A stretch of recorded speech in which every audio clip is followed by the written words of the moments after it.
बोला बाबा बैजनाथ की।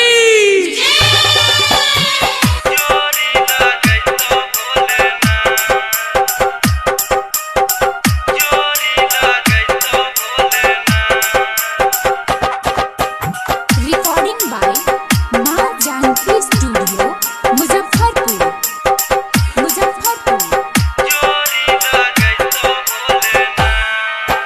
सावन महीना में लागै भीड़ भारी, छपरा मंदिर पर जाए। सावन महीना में लागौ भीड़ भारी, छपरा मंदिर पर जाए। आगे सावन में करमी सोमारी गे रानी, जोरी लगैतौ भोलेनाथ।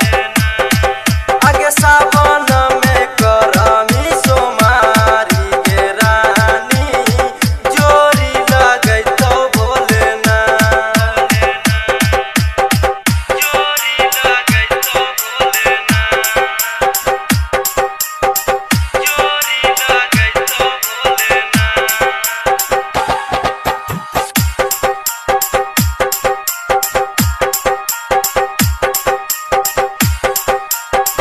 जोरी लगैतौ भोलेनाथ। भोला के दुआरी तू गेलही गे रानी, केकरा के मंगले गे जान। भोला के दुआरी तू गेलही गे रानी, केकरा के मंगले गे जान। आगे सावन में कर